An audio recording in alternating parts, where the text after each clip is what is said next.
प्रतिमा recording studio Sheikhpura.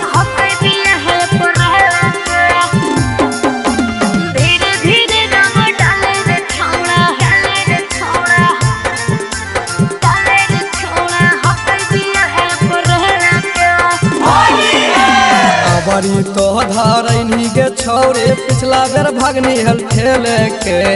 बड़ी तो धारनी के छौरे पिछला बेर भगनी हल खेले के। धीरे धीरे होई रोई रोई और धीरे धीरे रंग डाले रे छौड़ा हकै पिया है परहले के। धीरे धीरे रंग डाले रे छौड़ा हकै पिया है परहले के।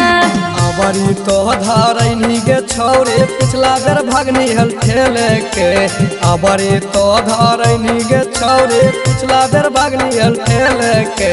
धीरे धीरे होई रोई रोई और धीरे धीरे रंग डाले रे छौड़ा हकै पिया है परहले के।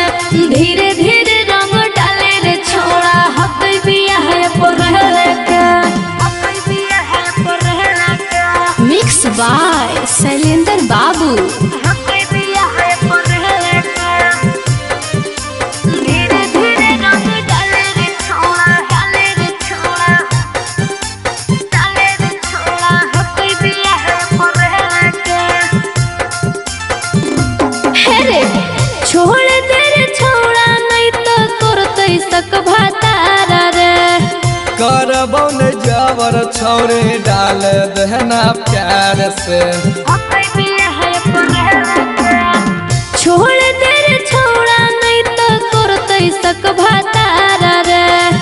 करबौ न जावर छौरे डाल दहना प्यार से। ऊपर नीचे करबौ छौरे पूरा सामान तोरा गिले गे। ऊपर नीचे करबौ छौरे पूरा सामान तोरा गिले गे। धीरे धीरे होई रोई रोई और धीरे धीरे रंग डाले रे छौड़ा हकै पिया है परहले के। धीरे धीरे रंग डाले रे छौड़ा हकै पिया है परहले के। हकै पिया है परहले के। माँ प्रतिमा रिकॉर्डिंग स्टूडियो शेखपुरा। हकै पिया है परहले के। धीरे धीरे रंग डाले रे छौड़ा डाले रे छौड़ा हकै पिया है परहले के। हे रे सुन होय होय से नहीं करे छौड़ा तू माना मानी रे। सच न यादव करतौ रंग न तोरा जवानी गे।